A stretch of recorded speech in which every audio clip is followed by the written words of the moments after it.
condensed versions of this. Eye contact. This is fun. It's true. When I speak to you, it's like I'm speaking to you versus have you ever had a conversation with someone, they're just like looking around and you're like, hello, I'm right here. It's important even when you are speaking in a public setting. 3 to 5 seconds. That's important. 3 to 5 seconds of eye communication. So I want to jump right into it because y'all know this. Who wants to volunteer? Come on up, Caleb. Bring Caleb. So Caleb is going to speak. I'm going to say I want 5 people to raise their hands. 5 people. 1, 2, we're good. Perfect. 1, 2, 3, 4, 5. Perfect. We got you. Yep, keep your hands raised. So, perfect. Stay where you are. Caleb, you are going to talk about rock and roll music. Oh, great. And you are going to look at everyone in the eye. And Monica, when he looks at you for at least 3 seconds, you can drop your hand. You're not done until everyone's arms are dropped. Oh my God. Yeah. Talk about rock and roll music for that long? Yeah. Talk about music in general. Music in general. All right. 3 to 5 seconds. After you. Okay. The Rock and Roll Hall of Fame is in Cleveland, Ohio. I got to visit that the very first year it was open, and it was a blast. I couldn't tell you how much I remember about it because it was so long ago. But a lot of my idols and people that I look up to who's musically are there, and I continue to try. I don't even know. Okay. So that's a great exercise. Good job. How was that? Yeah, it's not about what you're saying. It's about the eye contact and the practice of looking people in the eye for 3 to 5 seconds. Did it feel long? Yes. Okay, it felt long. But 1 second doesn't work. I can skim through the room and you feel like Anna doesn't care about me. The 3 to 5 seconds is I'm really speaking to you. I'm really looking at you. I have something to say to you and you feel heard and seen. That's a big deal. Now here's everyone's favorite. Filler words. Who's got some? Who's got a favorite filler word? What So okay. Who's gonna be my guinea pig? Who's coming up here? Who's a filler freak? Come on up, Teresa. All right. So this is when I get to use my whistle. Oh, great. It's the filler word whistle. So thank you for our brave friend Teresa. Now, I'm going to lovingly blow this whistle every time you use a filler word. Okay. Don't worry too much about it, but just I want you to talk to our friends here about Route 66. Okay. Okay, here we go. Hello. Don't blow it too loud. I won't. am the new director for. I am the new director for Route 66 Main Street, which is Southwest Boulevard, basically Avery Plaza down to Crystal City Shopping Center. I am focusing on our big centennial that's coming up in 2026, so we're all focused on that. There's exciting things coming up. I try to do some interviews and not use the word very much because that's, for some reason, I do that. I just did an interview with Channel 8 and it was this, that, I don't know why. So I'm really trying to focus on not doing that. Wow, give her applause. Isn't that funny? It's like when you go, you finally get your doctor's appointment and you're like, I feel fine now. It's good job. Good job. Now, this is something for you all to practice at home. If you have a filler word due to time, and if we had all the time in the world, I'd get all of you up here and we'd work on it. Instead of the filler word, the more you notice it, you just pause. If you want your own little rubber band, you can have a rubber band. You can have your own whistle. You can have a partner be accountable with you, but you pause. So it goes hand in hand with the last one, which is pace and pause. Now, Sir Ralph Richardson says the most precious things in speech are the pauses. So a lot of us like to speed up when we're nervous. We fast talk, and then the filler words come because our brain is trying to catch up with what we have to say next. If you say filler words a lot, just pause, and it also gives the audience a chance to catch up to what you're saying. It might feel weird, but do I sound weird right now? Now, if I was like, you know what, if you like had a bunch of things to say that you want to make sure all the, people to say, then all of a sudden they're not going to be really listening because I'm just talking the whole time, and it's like, what is she trying to say? And I'm like, I don't even know what I'm trying to say. I'm just trying to get through this. Or I slow down, I take a conscious pause, and then I don't have to say, so next is, well, I just pause. Who wants to practice pace? Who talks really fast when they're excited or nervous? We don't have to practice this if you don't feel like you need the practice. Due to time, we've got more things to do. We want to skip that. We feel confident with the pace, the pausing. Great. Boop. Who knows what boop is? Remember? Body language? Eye contact? Michael, you can't do this. Filler words? Pause. The power of the pause. Great job. Oh, and I have to give this quote. It's so true. They don't care what you said, how you made them feel. So if you can master the presence, doesn't matter what you're selling, you will win. You will win with the confidence. Clarity. This is important. Aristotle and then marketing executives and advertising executives used this concept. Tell them what you're going to tell them what you told them. It's a simple rule of 3 when it comes to getting clear on your message. If you're in nonprofits and if you're an artist, you have to sell yourself all the time. So it's very important to say, here's what I'm going to tell you. I'm telling you now, let me tell you again. We all have to do that. And that's a really simple way to get clear on your message. I don't know what I'm going to say at the birthday party. I don't know what I'm going to say at the gala. I don't know what I'm going to say for this campaign. Well, think about that. Think about this concept and then the rule of 3. Oh, there we go. That was what I was meaning to say. The rule of 3, past, present, future. We learned this in elementary school, beginning, middle, and end. Advertisers do it all the time. Nike, snap, crackle, and pop. I have a good joke. The rule of 3 joke. Ellen DeGeneres said, my grandmother started walking 5 miles a day when she's 60. She's 97 now, and we don't know where the heck she is. So comedians use it all the time. Rule of 3. It brings you back to a state of where I am, where I'm going, where I went, I come right back. With that said, the audience, you all, are constantly going, why?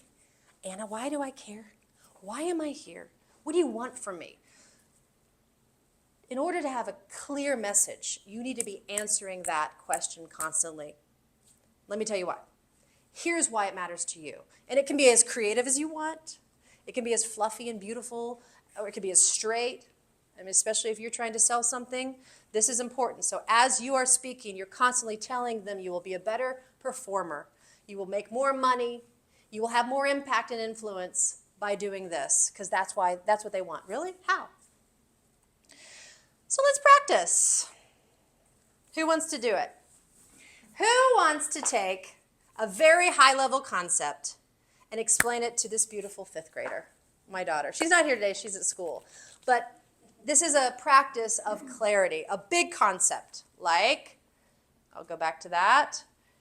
Here we go. Quantum mechanics, AI, GPS, homelessness, why people should submit to the big show-off. Anyone want to practice up here how to take a big concept and you break it down to a 5th grader?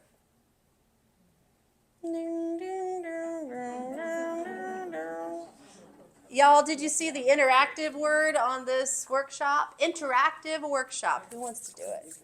Come on. Who wants to do it? Yes. Wait, we have a volunteer. Come on up. Come on up. All right. Big round of applause. Bye, Caleb. Ashley? Yes. Come on up, Ashley. What do you want to break down to a 5th grader? What's something that is meaningful to you? Homelessness. Homelessness. I love that. So, Ashley, I ask you to take a moment, think about the clarity principle, Aristotle, the rule of 3, and why should we care? 30 seconds, a minute. And extra bonus points, remember boop. Plant your feet, relax your arms, be aware of your filler words. No, I won't blow the whistle. Maybe. After you. So homelessness is very important because sometimes people don't have the same opportunities as others, and we as people have to care for one another and help support each other. Like when you're playing on the playground with your friend and they don't know how to play the game, you take time to teach them. So then they teach another friend and another friend learns how to play the game. And I think that with homelessness, it means that people don't have a place right now, but that doesn't mean they won't always have a place. And why I would be talking to my daughter at this point, why Mommy loves what she does is because she gets to help people start with one place in life and then end in a positive place. And then we get to do it again and again. And it feels really nice. Nice. Good job. Good job. So if we had more time, we would break that down, but I think she did a great job of breaking a very high-level concept to a fifth grader to understand related to the playground and the feelings. So very good job. Last one, due to time, because I know that it's important that we are out of here in, 2 minutes? No, you're good. Well, feel free to leave if anyone wants to. The last one is belief in your message. This is an acting concept from Dale Carnegie as well. If you're interested, they'll be interested. If the actor believes it, you will believe it. No doubt about it. If you are invested in Route 66, if you're invested in this land, this property, other people will believe it. If you're half in, half out, they can smell you coming. So that's why fake it till you make it, sure, or fake it until you become it. And that is where ownership comes in from. You could have the strangest piece of art, but if you love that art so much, someone else will love it too, right? Now, I have some stats up here. If anyone are statistical people, I'm not a statistical person, but I wanted to throw some stats. I mean, that's true. 84% of people trust and believe a speaker if they believe they're being genuine, authentic, honest. Now, I had to tie it back to fake it till you become it. My time at WCBS was short. I didn't want to be a traffic reporter. I had the boop. I had the presence. I'm a theatrically trained actress. I had the clarity because I had 1 minute. Every 8 minutes, I did a traffic hit from 4:30 a.m. until 9 a.m., the morning show. 1 minute. They literally would cut off the mics like they do with the debates. It was a 1 minute cutoff. So I had to get the information in and out in 1 minute. So I didn't have a choice with that. But the becoming it, I felt like a total imposter. I'm from Oklahoma. I'm giving the traffic report here in New York City. So what I did was I read The Power Broker. Now, The Power Broker is a story about Robert Moses, and he basically created every bridge and tunnel and every throughway and byway, expressway in New York City in the tri-state area. 1,000-page book. Some people might not like what he did because he did a lot of urban planning. That is not the topic, but I read that book. I understood to the point where I knew why the Ed Koshko-Queensboro Bridge was called the Ed Koshko-Queensboro Bridge. It was named after Ed. He was a politician. So I have ownership in that bridge, right? You become it. Now, here are all the things that I feel matter when it comes to becoming what you are giving, whether it's your art, whether it's your nonprofit. Passion drives confidence. I felt passionate about the streets and tunnels of New York City. Therefore, I had confidence in talking about them. Authenticity. I had more of an authentic connection. I also rented a car and drove around the city to understand what it's like to drive. What can we do to experience it? Can we go out and serve? Can we go out and talk to the people? Can we go out and experience what they're experiencing? And then obviously a belief. When you believe something, people will believe you. And I love to bring it back to New York because Costanza says it best. It's not a lie if you believe it. So if you believe it, they will believe it. With that being said, 80%, how you feel about what you know. That's a pretty big stat. If you feel invested, if you believe it, then so will they. Now let's practice. This is the last one. I want Monica to come up here. I'm going to volunteer you to come up here. We're going to close with a passion pitch. And what we're going to do is it's going to be a little inflated. We are going to practice. You get to practice all the things you've learned. Boop, body language, eye contact. Try to be aware of your filler words. You're going to pause. You're going to slow down. This is the last exercise, so there's not much more to do. And you're going to talk about your choice, either the big show-off, either the day center, whatever you want. And what we are going to do is we are going to actively clap. So when I point to you all, let's start clapping, because we're going to boost her confidence and her belief in this pitch that she's going to give us. So are we ready? Now, remember, boop, clarity. Do I have that? Yeah. All right. So when I point at you, y'all clap. And ready, go. We are so excited to share with you about the big show-off fundraiser at the Tulsa Day Center for the Homeless. We are going to have 8 acts that will be performing: comedians, magicians, singers, songwriter people. And we're going to have the judges back again: Danny Boy O'Connor, Zach Hansen, Olivia Jordan will be with us, and the winner of last year's Jolene Brown will be there. All right, everyone stand and give Monica a round of applause. There you go. Good job. So, Did I say no, you did great. Applause is a fuel. It ignites confidence. So remember that when people give you applauses, they are giving you confidence. So take it in, breathe it in. So we are finished with this. I want to leave you with real world practice. And another quote from Amy Cuddy. It's so true, and this is just a philosophical quote for life. Our bodies change our minds. So the more you practice the boop, the better you will be to change your mind about it. Your mind will obviously change your behavior, and behavior can change our outcomes, whether it's fundraising or communicating or just getting better at telling a joke. I want to get better at telling a joke. Simple things like that. So when you practice presence in all you do, you get simple and clear. Believe in your message, believe in you and who you are, and then you get to teach others by example. Do you have any questions? Are you still on the NASDAQ? Yeah, the video comes on and off every once in a while whenever they do the, I know. Oh, thank you. I'm going to go there next weekend with my daughter. So here are some services I do. Feel free to scan my QR code, follow me, but I would love feedback. If this was helpful at all, if obviously short amount of time, but if there was something that you're like, oh, it'd be really interesting if you did this or didn't do this, I would really love some feedback on this because I would like to do this more.